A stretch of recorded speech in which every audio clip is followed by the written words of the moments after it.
ناظرین، latest updates ہیں اور خبریں اچھی نہیں ہیں، نہ گلگت بلتستان سے، نہ آزاد کشمیر سے، نہ پاکستان کی حکومت کے لیے اچھی ہیں، نہ پاکستان کی ریاست کے لیے اچھی ہیں۔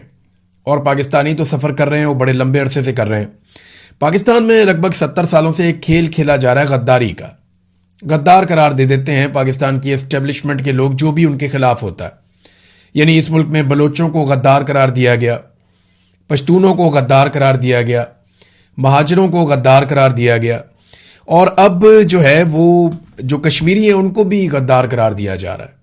یہ جو عوامی ایکشن کمیٹی ہے کشمیر کی، اس کے بارے میں باقاعدہ خبریں لگوائی گئیں پاکستان کے میڈیا پہ، اور پاکستان کی اسٹیبلشمنٹ سے جڑے ہوئے جو سوشل میڈیا کے اکاؤنٹس ہیں وہ ان خبروں کو پروموٹ کر رہے ہیں۔ وہ یہ کلیم کر رہے ہیں کہ بھارتی ایجنٹ ہیں اور یہ غدار لوگ ہیں اور یہ بھارت کے ساتھ مل کر کھیل رہے ہیں اور بھارت کا ہاتھ ہے اس ساری چیز کے پیچھے۔ یعنی عوامی ایکشن کمیٹی جو ہے وہ کشمیری عوام کے مطالبات ہیں، وہاں کے عام لوگ ہیں، ان میں سے کسی ایک نے بھی یہ مطالبہ نہیں کیا کہ وہ پاکستان سے الگ ہونا چاہتے ہیں۔ ان میں سے کسی ایک نے بھی کوئی ایسا مطالبہ نہیں کیا جو پاکستان کے خلاف ہو، یا پاکستانیت کے خلاف ہو، یا ریاست پاکستان کے خلاف ہو، یا کشمیری ہونے کے خلاف ہو۔ ان کے تمام مطالبات اپنے لوگوں کے حقوق کے حوالے سے ہیں۔ وہ اپنے لوگوں کے سیاسی آئینی حقوق مانگ رہے ہیں، بنیادی حقوق مانگ رہے ہیں۔ تو یہ مانگنے میں بھارت کا ایجنٹ ہونا کہاں سے آ جاتا ہے؟ یعنی پاکستان میں جو بھی اسٹیبلشمنٹ کے مفاد کے خلاف جاتا ہے اسے ایجنٹ قرار دیا جاتا ہے۔ یعنی حساس ترین علاقہ ہے پاکستان کا آزاد کشمیر، ویسے وہ ایک الگ ٹیریٹری ہے آئین کے مطابق، تو اب وہاں کے لوگوں کو بھی بھارتی ایجنٹ بنا ڈالا، اور گواہی کے طور پہ پیش کیا گیا میجر ریٹائر گورو آریہ کا ایک کلپ۔ تو دیکھیں، گورو آریہ ایک انڈین ریٹائر میجر ہیں، وہ وہاں پہ پولیٹیکل اینالسٹ ہیں، اس کے علاوہ وہ ایک دفاعی تجزیہ کار بھی ہیں۔ وہ اپنا ان کا ایک نقطہ نظر ہے، اس سے اختلاف رہتا ہے پاکستانیوں کو اکثر، اور ہم اختلاف کرتے بھی رہتے ہیں، لیکن میجر گورو آریہ کے کلپ کو اٹھا کے اس کی بنیاد بنا کے آپ میڈیا پہ یہ خبریں چلا رہے ہیں کہ آزاد کشمیر میں جو عوامی تحریک ہے جو ابھی کھڑی ہو گئی ہے حکومت کے سامنے، اور ماضی میں ہم نے دیکھا کہ انہوں نے بار بار احتجاج بھی کیا، ان کی جانیں بھی گئیں، لیکن اس کے باوجود وہ اپنے مطالبات پہ ڈٹے ہوئے، اس کو انڈیا کے ساتھ جوڑا جا رہا ہے۔ جو بھی چیز بھارت کے اندر ناپسند کی جاتی ہے وہ پاکستان کے ساتھ جوڑ دیتے ہیں، چاہے پاکستان کا اس میں کوئی رول نہ ہو، اور جو چیز پاکستان میں اسٹیبلشمنٹ ناپسند کرتی ہے اس کو اٹھا کے بھارت کے ساتھ جوڑ دیتی ہے۔ یعنی غدار دینے کا نا ایک کھیل پاکستان میں چل رہا ہے بدقسمتی سے۔ اسی طرح آپ لوگوں نے الزام لگایا بنگالیوں کے اوپر کہ بنگلہ دیش کے لوگ جو ہیں وہ غدار ہیں، انہیں غدار قرار دیا گیا، انہیں قرار دیا گیا کہ وہ انڈیا کے ساتھ مل گئے ہیں، اور پھر ہم نے دیکھا کہ ملک ہی ٹوٹ گیا۔ یعنی اس کھیل کا کبھی بھی اچھا انجام نہیں ہوتا، جب آپ نفرت پھیلاتے ہیں تو ایسا ہی ہوتا ہے۔ ہمیں بڑے لمبے عرصے تک بتایا گیا کہ آسما جہانگیر وہ ایک غدار ہے، اور بہت سارے لوگوں کے نام لیے گئے، پتہ چلا وہ غدار ہے، اور پاکستانی جو ہے وہ بلیو بھی کر لیتے تھے ایسی باتوں پہ، لیکن جو لوگ بھی بلیو کرتے تھے آج وہ سارے ہی غدار ہیں۔ یعنی یہ غداری کا کھیل پاکستان میں اب نہیں ہو رہا۔ فاطمہ جناح بھی غدار تھیں، اگر قائد اعظم محمد علی جناح زندہ رہتے تو ان کو بھی غدار ڈکلیئر کیا جاتا۔ ذوالفقار علی بھٹو وہ بھی ایک غدار تھا، بینظیر بھٹو وہ بھی ایک غدار تھی، نواز شریف بھی اپنے دور میں ایک غدار رہا، آج کل عمران خان غدار ہے، اب کشمیری غدار ہے۔ پاکستان میں سبھی غدار ہیں، اگر کوئی غدار نہیں ہے تو وہ پاکستان کی اسٹیبلشمنٹ ہے، جسے آپ کبھی غدار قرار نہیں دے سکتے، کیونکہ وہ یہ فیصلہ کرتے ہیں کہ کس کو غدار کہنا ہے کس کو نہیں کہنا۔ لیکن عوام کی نظر کے اندر چیزیں اب بہت مختلف ہو چکی ہیں۔ یعنی ہم اگر پاکستان کے اندر آواز اٹھاتے ہیں نا، یعنی ملٹری اسٹیبلشمنٹ سے جڑے ہوئے اکاؤنٹ ہے، وہ ہمیں روزانہ کی بنیاد کے اوپر غدار کہتے ہیں، ملک دشمن کہتے ہیں، وہ کہتے ہیں جی کہ ہم بھارت کے ساتھ ملے ہوئے ہیں۔ ہمارا کیا تعلق ہے اس چیز کے ساتھ؟ یعنی پاکستان میں کوئی بھی انصاف کی، قانون کی بات کرے، آزادی اظہار رائے کی بات کرے، جمہوریت کی بات کرے، انسانی حقوق کے لیے آواز اٹھائے تو وہ غدار ہو جاتا ہے۔ مارنگ بلوچ بھی غدار قرار دے دی گئی، ایمان مزاری بھی غدار قرار دے دی گئی، عمران خان کو آج غدار قرار دے دیا، ماضی میں نواز شریف غدار تھا، اس سے پہلے بے نظیر آصف علی زرداری یہ بھی غدار تھے۔ ہر ایک شخص کو کبھی نہ کبھی غدار، اے این پی غدار رہی ہے بڑا لمبا عرصہ، فضل الرحمان کو بھی غدار رکھا گیا پاکستان میں۔ تو ان سارے غداروں کو ایک دن سر جوڑ کے بیٹھنا چاہیے اور یہ سلسلہ بند کرنا چاہیے۔ آج رانا ثناءاللہ صاحب, یا میں رانا ثناءاللہ کا نام اس لیے لے رہا ہوں کہ میں نے ان کا ایک کلپ دیکھا تھوڑی دیر پہلے, یہ سارے لوگ آج انجوائے کر رہے ہیں, تو یہ بات اپنے ذہن میں رکھیں کہ کل کو ان کو غدار بنا دیا جائے گا. جب پاکستان تحریک انصاف کے لوگ انجوائے کر رہے تھے, اقتدار میں تھے, ان کے وہم و گمان میں نہیں تھا کہ ان کو کل کو غدار بنا دیا جائے گا. دیکھیں آج تحریک انصاف کے لوگوں کو غدار بنا دیا گیا. تو آج اگر P M L N, Peoples Party, A N P, M Q M کے دماغ میں یہ بات ہے کہ انہیں غدار نہیں بنایا جائے گا, تو ایسا نہیں ہے. فیوچر میں وہ بھی غدار بن جائیں گے. جو صحافی آج اسٹیبلشمنٹ کے ساتھ مل کر خبریں دے رہے ہیں, دیکھیں خبریں دینا تو صحافی کا حق ہے, وہ دیں, لیکن جو ان کے ساتھ مل کر کھیل کھیل رہے ہیں, میں ان کی بات کرتا ہوں. جو ان کے ہاتھوں میں کھیل رہے ہیں ان کو یہ بات سمجھنی چاہیے کہ غدار آپ کو بھی بنا دیا جائے گا. اس ملک میں جب جب اسٹیبلشمنٹ کا موڈ بدلے گا وہ غداروں کو بدل دے گی.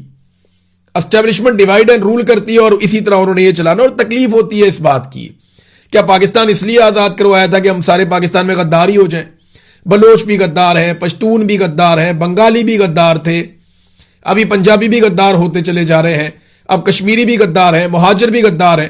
وہ پاکستان میں محب وطن کون ہے؟ غداروں کا لنڈا بازار لگا دیا پاکستان میں.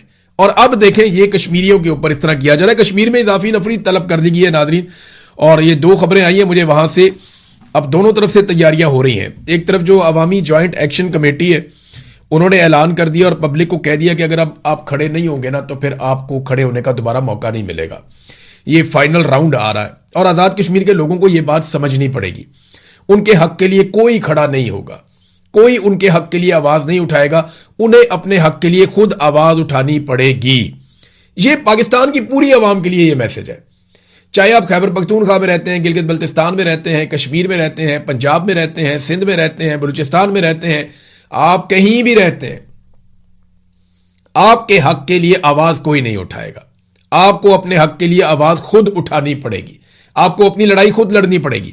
ابھی کشمیری جو ہے وہ اس کی تیاری کر رہے ہیں. دوسری طرف جو گورنمنٹ ہے اس نے کچھ اعلانات کیے ہیں. ایک تو یہ اضافی نفری آزاد کشمیر میں منگوائی جا رہی ہے, اور چیف سیکرٹری داخلہ اور آزاد حکومت ریاست جموں اور کشمیر مظفر آباد, یہاں سے جناب یہ مراسلہ جاری ہوتا ہے. اور معاملہ یہ ہے کہ مورخہ 9 جون 2026 کو جوائنٹ عوامی ایکشن کمیٹی کی جانب سے دی گئی احتجاجی کال لانگ مارچ سے پیدا ہونے والی صورتحال سے مؤثر طریقے سے نمٹنے کے لیے آزاد کشمیر کے مختلف اضلاع میں دستیاب نفری کے علاوہ بیرونی آزاد کشمیر سے سول اور آرمڈ فورسز کو یہاں بلایا جائے تاکہ جناب یہ ان کو نمٹا جا سکے. اب ساتھ وہ کہہ رہے ہیں جی کہ 40% نفری اسلحہ اور ایمونیشن سے لیس ہو, یعنی اتنا ہتھیار وہ منگا رہے ہیں. ایمونیشن ساتھ ان کے ہونا چاہیے, اسلحہ ساتھ ان کے ہونا چاہیے. 60% نفری کے پاس اینٹی رائٹس اکوپمنٹ ہونا چاہیے, ٹیئر گیس شیلز وغیرہ ہونے چاہیے. یعنی 60% لوگ ڈنڈا سوٹا لے کر آئیں, ٹیئر گیس کے شیلز لے کر آئیں, اور اینٹی رائٹس کا سارا سامان لے کر آئیں تیاری کر کے. جبکہ باقی جو 40% ہیں وہ اپنا اسلحہ اور ایمونیشن سے پورے لیس ہو کر آئیں. یہ کیا کرنے جا رہے ہیں؟ کوئی جنگ لڑنے جا رہے ہیں. اور بندے جو ہیں وہ 14,000 اضافی نفری بلائی گئی ہے آزاد کشمیر میں. اس میں ایف سی کے 6,000 ہیں, رینجرز کے 5,000 ہیں, اسلام آباد پولیس کے 2,000 ہیں, سندھ پولیس کے 1,000 ہیں. پنجاب پولیس کو ابھی نہیں بلایا گیا کیونکہ پنجاب پولیس جو ہے وہ گلگت بلتستان کا الیکشن چوری کرنے کے لیے گئی ہے. وہ وہاں جب الیکشن چوری کر لیں گے اور اس کے بعد اگر ضرورت پڑی آزاد کشمیر میں تو اس طرف بھی پنجاب پولیس کی نفری بھجوائی جائے گی, اور ممکن ہے کہ بعد میں کہیں اور سے کوئی اور بندے بھی بلا لیے جائیں. بہرحال حکومت کے پاس ایک محدود تعداد میں لوگ ایسے موجود رہتے ہیں جنہیں وہ لوگوں کو دبانے کے لیے استعمال کرتی ہے, یا اسلحہ, بارود, یا یہ آپ کہتے ہیں اس کو آنسو گیس کی شیلنگ اور یہ چیزیں.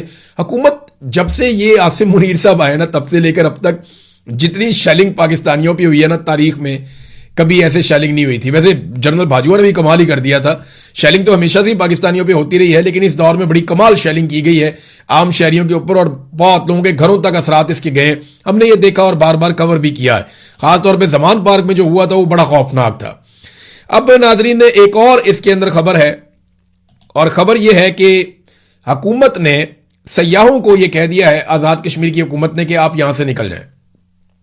ایک تو نفری طلب کر دی, دوسرا سیاحوں کو کہہ دیا کہ آپ آزاد کشمیر کو چھوڑیں اور آپ یہاں سے نکلیں اور آزاد کشمیر جانے اور وہاں کا احتجاج جانے اور وہاں کی سیکیورٹی فورسز جانے. تو ایسا لگتا ہے کہ حکومت نے یہ فیصلہ کر دیا کہ لڑائی کے ذریعے سے 9 جون کو شروع ہونے والے احتجاج کو یہ کنٹرول کرنے جائیں گے.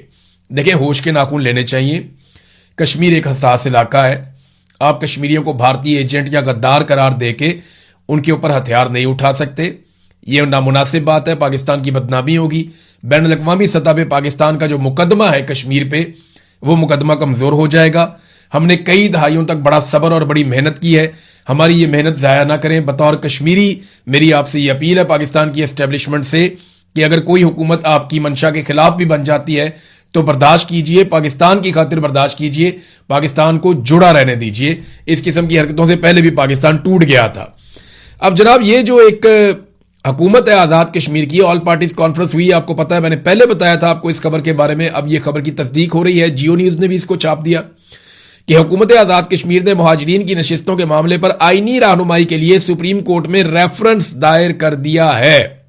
Chief justice Azad Kashmir supreme court راجہ سعید اکرم خان کی سربراہی میں فل بینچ کل ریفرنس کی سماعت کرے گا. آپ اندازہ کریں کہ آج خبر آتی ہے, ایک دن پہلے خبر آتی ہے, آج سماعت ہو جائے گی. یعنی کل میں یہ خبر دیتا ہوں کہ جناب یہ فیصلہ ہوا اور فوری طور پہ ریفرنس کیا اور فوری طور پہ چیف جسٹس نے کہا میں سننے میں بیٹھ گیا ہوں. آپ سمجھ رہے ہیں نا بات. ایک آدھے دن کے اندر انہوں نے کوئی فیصلہ بھی لے لینا ہے, کوئی آرڈر لے کے کوشش کرنی ہے کہ عوامی جوائنٹ ایکشن کمیٹی کا راستہ روکا جائے اور کوئی آئینی جواز بنایا جائے. لیکن ادھر بھی تیاریاں پوری ہیں. وہاں لوگ جو ہے وہ راشن اکٹھا کر رہے ہیں, لوگ جو ہے تگڑے ہو رہے ہیں, ان کی فنڈنگ ہو رہی ہے اور فنڈنگ وہ آپس میں کرتے ہیں. کشمیری اتنے گئے گزرے نہیں, وہ بڑے تگڑے ہیں, وہ پوری معیشت چلاتے ہیں اور پاکستان بہت سارا پیسہ بھی وہ بھجواتے ہیں آزاد کشمیر کے شہری. تو ناظرین وہاں پہ جو ہے وہ بڑے پیمانے پہ تیاریاں ہو رہی ہیں, وہ راشن اکٹھا کر رہے ہیں, وہ اپنی ٹیمیں بنا رہے ہیں, کیمراز کے ساتھ ہر چیز کو فلمایا جائے گا, ہر طرح کے فالس فلیگ آپریشن کو کیسے ناکام بنانا ہے وہ بھی کر رہے ہیں, وہ اپنے سیکیورٹی کے تمام بندوبست بھی کر رہے ہیں. تو وہاں ایک عجیب و غریب صورتحال آزاد کشمیر کے اندر اسٹیبلشمنٹ کی ہٹ درمی کی وجہ سے بنتی چلی جا رہی ہے. ناظرین ایک چیز میں نا جاتے جاتے یہ کہنا چاہتا ہوں کہ نفرت کا نتیجہ چاہے دیر سے نکلے چاہے جلدی نکلے وہ اچھا نہیں نکلتا. طاقت سے دبا کر ہمیشہ لوگوں کو کنٹرول نہیں کیا جا سکتا. ہوش کے ناخن لیجئے, ضد چھوڑیے اور پاکستان کو آگے بڑھنے دیجئے. یہ ہر پاکستانی کا مطالبہ ہونا چاہیے. دوسرا ناظرین گلگت بلتستان میں الیکشن تو چل رہا ہے. اب الیکشن جیسا چل رہا ہے وہ آپ ہی جانتے ہیں. اگر تو الیکشن فیئر اینڈ فری ہوا تو پاکستان تحریک انصاف وہاں پہ اکثریت لے جائے گی. جتنے بھی صحافی وہاں پہ گئے, جتنے لوگ گئے, وہ آف دی ریکارڈ سارے یہی بتاتے ہیں کہ ہم پہ بہت دباؤ ہے. لیکن اس کے باوجود ہم آپ کو یہ بتا دیں کہ پاکستان پیپلز پارٹی اور PMLN ایسا نہیں ہے کہ وہ بالکل ہی غائب ہیں, انہیں ووٹ پڑیں گے. لیکن زیادہ ووٹ پاکستان تحریک انصاف کا ہے اور تحریک انصاف کو تھوڑا سا بھی لیول پلینگ فیلڈ مل جاتا ہے تو تحریک انصاف یہاں پہ حکومت بنانے کی پوزیشن میں بھی آ سکتی ہے. اب آصفہ زرداری کو آج کل میں کچھ ویڈیوز دیکھ رہا تھا اور ہمارے کچھ صحافی بھی ان ویڈیوز کو پوسٹ کر رہے ہیں, بڑے جذباتی بیانات لکھ رہے ہیں کہ بے نظیر بھٹو کی شبیہ نظر آتی ہے آصفہ زرداری میں. تو یہ بے نظیر بھٹو کی توہین ہے. دیکھیں زمین آسمان کا فرق ہے. شہید بے نظیر بھٹو کی ایک بڑی شاندار سیاسی سٹرگل تھی. انہوں نے ایک تباہ شدہ پارٹی کو دوبارہ کھڑا کیا تھا اپنی ذہانت سے اور اپنی محنت سے. اور جبکہ آصفہ کو ایک بنی بنائی پارٹی ملی ہے, ان کے سر کے اوپر والد کا ہاتھ بھی ہے, بھائی بھی ان کا ہے, پوری پارٹی بنی بنائی ملی ہے. بے نظیر انصاف کے لیے لڑی تھی, جبکہ آصفہ نا انصافی کے نظام کی پیداوار ہے. اور یہ ایک سچائی ہے, اس سے کوئی بھاگ نہیں سکتا. بے نظیر نے میدان میں مقابلہ کیا تھا, نہتے ہو کر مقابلہ کیا تھا اور عوام کے بلبوتے کے اوپر آئی تھی. جبکہ آصفہ زرداری نے قومی اسمبلی میں آنے کے لیے تمام امیدواروں کو مشکل میں ڈالا. یعنی مقدمات درج کیے گئے, بندے گرفتار کیے گئے, بندے اغوا کیے گئے, بندوں کو دبایا گیا, زور زبردستی دھونس اور دھاندلی سے بلا مقابلہ آصفہ زرداری کو الیکشن جتوا کر اسمبلی میں پہنچایا گیا. تو بے نظیر کی انٹری میں اور آصفہ کی انٹری میں بہت فرق ہے. ہاں تھوڑا سا یہ ایکشن ایک جیسا ہو سکتا ہے, وہ بے نظیر کی طرح ایکٹنگ کر سکتی ہیں, بے نظیر کی طرح بولنے کی کوشش کر سکتی ہیں, بے نظیر کی طرح چل سکتی ہیں, لیکن بے نظیر والی سٹرگل ابھی تک انہوں نے کر کے نہیں دکھائی. انہوں نے کوئی ایسی تکلیف نہیں دیکھی جن تکالیف سے بے نظیر بھٹو گزری ہے. انہوں نے کوئی ایسی انصاف کے لیے جدوجہد نہیں کی, انہوں نے حق کے لیے آواز نہیں اٹھائی جو بے نظیر بھٹو کی ایک خصوصیت تھی. بے نظیر بھٹو ایک بہادر رہنما تھی اور انہوں نے فرنٹ سے آ کر لیڈ کیا تھا, جبکہ آصفہ کو سونے کا چمچ ملا. اور جس طریقے سے ان کے والد نے ان کو لانچ کیا, یہ کسی بھی سیاسی شخصیت کی بدترین لانچنگ ہو سکتی ہے کہ بے ایمانی اور دھونس اور دھاندلی سے اور مار کٹ کے زور زبردستی سے کسی کو لا کر بٹھا دیا جائے باقی سب کو میدان سے ہٹا کر. تو یہ تو آصفہ اور بے نظیر میں زمین آسمان کا فرق ہے. تو جو لوگ یہ تبصرہ کرتے ہیں ان سے میری گزارش ہے کہ آپ یہ تبصرہ تو کر دیتے ہیں لیکن اس تبصرے سے آپ بے نظیر بھٹو کی بہت توہین کر دیتے ہیں. بے نظیر کی شہادت، اس کے جذبے اور بے نظیر بھٹو کی جو سیاسی جدوجہد ہے اس کی آپ توہین کر دیتے ہیں جب آپ بلاول کو اور آصفہ کو لا کر ان کے ساتھ ملاتے ہیں. یہ لوگ تو اسٹیبلشمنٹ کی پیداوار ہیں. یعنی اچھی طرح مجھے اس بات کا اندازہ ہے کہ پیپلز پارٹی جو بھٹو کی پولیٹیکل پارٹی تھی، زرداریوں کے ذریعے سے اسٹیبلشمنٹ نے اس پولیٹیکل پارٹی پہ قبضہ کر لیا ہے اور یہی کل ملا کر اصلی بات ہے. اب ناظرین، 28ویں آئینی ترمیم کی تیاریاں ہو رہی ہیں. اس پہ اپوزیشن لیڈر محمود خان اچکزئی نے اسٹیٹمنٹ بھی دیا ہے کہ 28ویں ترمیم بہت بڑی غلطی ہوگی. پتہ نہیں حکمران کس طرح ملک چلانا چاہتے ہیں. تو میں نے آپ کو پہلے بھی کہا کہ 28ویں آئینی ترمیم کی تیاری ہو رہی ہے.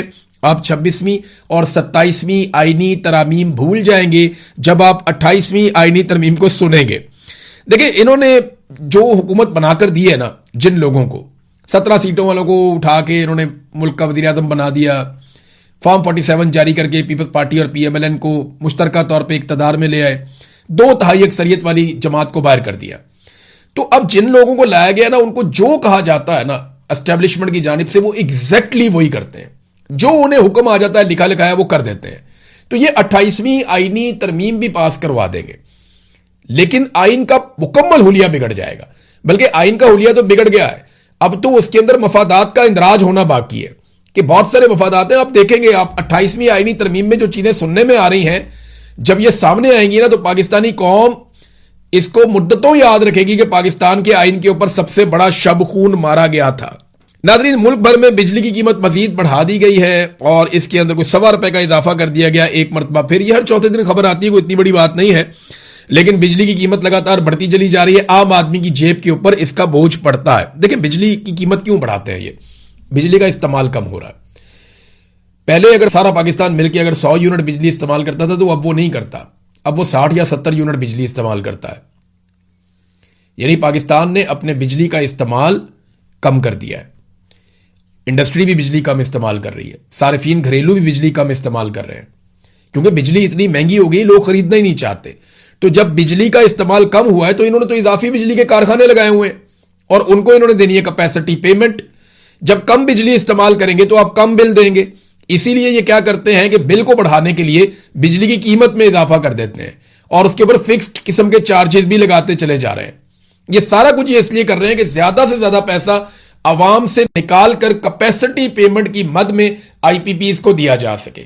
آئی پی پیز جو ان کے چہیتے ہیں، آئی پی پیز جو ان کے اپنے خاندان ہیں، آئی پی پیز جو ان کے اپنے بچے ہیں، آئی پی پیز جو ان کے اپنے رشتہ دار یا فرنٹ مین ہیں، ان آئی پی پیز کی جیبیں بھرنے کے لیے عوام کی جیبوں پر ڈاکہ ڈالنا ضروری ہے. اب اگر عوام بجلی کم استعمال کریں گے تو آئی پی پیز کو پیسہ کہاں سے دیا جائے گا؟ اسی چکر میں تو سولر ختم کر رہے ہیں کہ جناب سولر کو ہٹاؤ تاکہ لوگ بجلی ہماری استعمال کریں اور ہمیں بل دیں. اگر لوگ سولر لگائیں گے اور میٹر ہٹا لیں گے تو پھر ہم کہاں سے آئی پی پیز کو اتنا پیسہ دیں گے؟ تو پاکستان کے لیے پہلے تو انہوں نے مجرمانہ طور پہ جس طرح کے آئی پی پیز کے منصوبے یہ لے کر آئے، انہوں نے پاکستان کو ڈیمیج کیا اور اب یہ لگاتار قیمت بڑھانے پہ اس لیے مجبور ہیں کہ کیپیسٹی پیمنٹ انہوں نے ادا کرنی ہے اپنے چہیتوں کو، تو اس کے لیے پاکستانیوں کی جیبیں کاٹنی پڑیں گی. شیخ رشید کا نا لوگ اس وقت مذاق اڑاتے تھے نواز شریف کے دور میں. وہ واحد آدمی تھا جس نے سب سے پہلے رولا ڈال دیا تھا کہ یہ جو معاہدے ہونے جا رہے ہیں نا آئی پی پیز کے، یاد رکھنا ایک وقت آئے گا پاکستانی کہیں گے میٹر اتار کے لے جاؤ، ہمیں بجلی نہیں چاہیے. یہ شیخ رشید نے بات اس وقت، آج سے 10-12 سال پہلے شیخ رشید نے یہ بات کی تھی. میرے اپنے پروگرام میں انہوں نے یہ بات کی. میں نے بعد میں پوچھا شیخ صاحب سے، میں نے کہا شیخ صاحب یہ کیا آپ کہتے ہیں؟ انہوں نے کہا لوکی میٹر اتار کے لے جان کے، یہ معاہدے میں نے پڑھے ہیں آئی پی پیز کے، یہ کیپیسٹی پیمنٹس ہم نہیں دے پائیں گے. انہوں نے ڈالروں میں معاہدے کر لیے ہیں، ڈالر کی قیمت نہیں رکنی، یہ اوپر جانی ہے، ہماری کمر دوڑی ہو جائے گی، ہم 1 یونٹ استعمال کریں گے 3-3 4-4 یونٹ کے پیسے دیں گے. آج وہی وقت آ گیا کہ وفاقی وزیر توانائی اور بجلی اس بات کی تصدیق کرتا ہے کہ ہم 1 یونٹ استعمال کرتے ہیں اور 4 یونٹ کے پیسے دیتے ہیں. یعنی اگر آپ نے 100 روپیہ دیا ہے تو اس کے بدلے میں آپ کو صرف 25 روپے کی بجلی ملی ہے، باقی 75 روپے آپ نے اس معاہدے کے عوض دیے جو نواز شریف نے آئی پی پیز کے ساتھ کیا انہیں اوبلائج کرنے کے لیے. ناظرین، یہ تو حالات ہیں. بین الاقوامی خبریں بھی ہیں میرے پاس، نیکسٹ ویلاگ میں بتاتا ہوں. اب تک کے لیے اتنے، اپنا خیال رکھیے گا، اپنے اس چینل کا بھی. اللہ حافظ.